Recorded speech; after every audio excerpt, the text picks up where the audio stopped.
Jeff Bezos isn't the only person who can pay zero in taxes. If you invest properly and take advantage of tax write-offs and deductions, you too can legally pay zero in taxes. Like the saying goes, it's not about how much you make, it's about how much you get to keep. The key is to minimize how much taxes you need to pay and maximize how much of your own money you get to keep. Now, I know taxes are a touchy subject, but at the end of the day, you should only pay how much you're legally obligated to pay. Why would you pay more than you have to? And if you really do want to pay more, then you can just donate to whatever charity you want. That way you can actually choose where your money goes and what it's being used for. And donations are even tax deductible. So let's go over some of the ways you can legally decrease your tax bill on your rental income.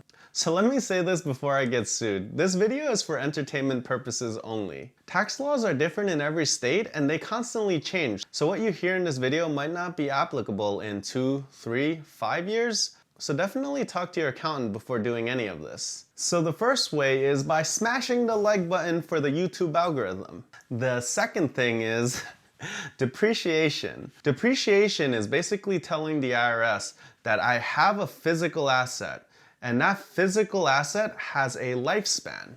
Once that lifespan is over, that asset is going to be worth zero. Now, it's not really going to be worth zero, but on your tax returns, it'll be zero. Wow, that sentence just sounded super confusing. So let me just give you an example of this. So your cell phone usually has a life expectancy of 3 to 5 years. Unless you have a Nokia, of course. Those things are indestructible and you can use them forever. But let's say you have an iPhone. 5 years ago, the latest iPhone was the iPhone 5. And at that time, the iPhone 5 was worth about $700. Now, fast forward to 2020. 5 years later, nobody wants an iPhone 5 anymore. It's practically worth zero. The technology is outdated and there's wear and tear on the phone, and things are starting to malfunction, so it's worth practically zero now. The same concept can be applied to real estate. So the structure of your house, the wood, the bricks, the plumbing, all have a use life to it.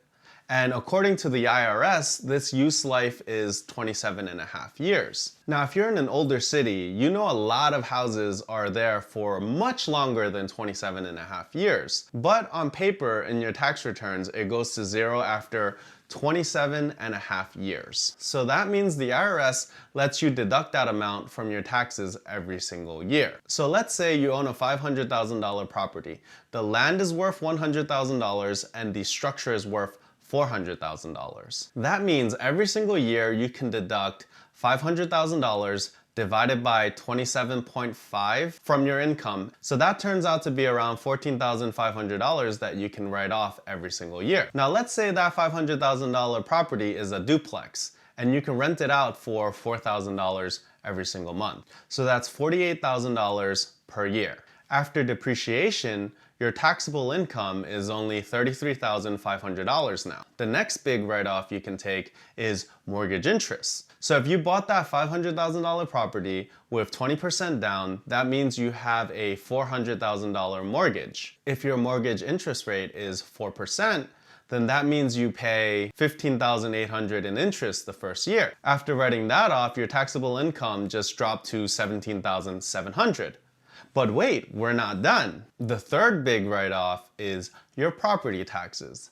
Now in my area, property taxes work out to be about 1.25% of the value every single year. So let's go back to the example. $500,000 property, you're gonna have to pay $6,250 in property taxes, which you can write off. So now your taxable income is down to $11,450. So now comes the fun part, operating expenses. Operating expenses are basically things that you need to do to keep the property running. Owning real estate is like having a business. Whatever you need to pay to keep that business running is tax deductible. So home insurance, you want to secure the property. That's a write-off. That's another $1,000 for the $500,000 house. Utilities, you need to have the light on, you need to have the heat on, the water, sewer.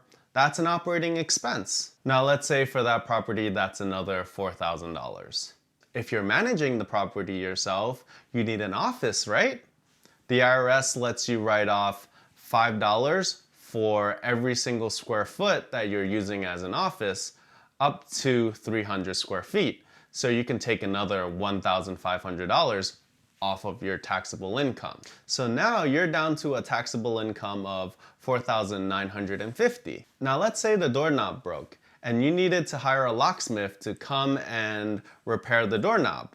He charges you $100. That's tax deductible. Let's say you have a cleaner come once a week to clean the hallways and they charge you $100, $200 a month. That's also tax deductible. Basically, any repairs or services that you do for the property, they're all tax deductible. Now going back to the home office, you need to keep track of your income, expenses, leases, that sort of stuff. So you're gonna need a computer, right? That computer is tax deductible. You need a printer, you need printing paper, pens, pencils, all of that stuff, tax deductible. You need a phone to contact your tenants, right?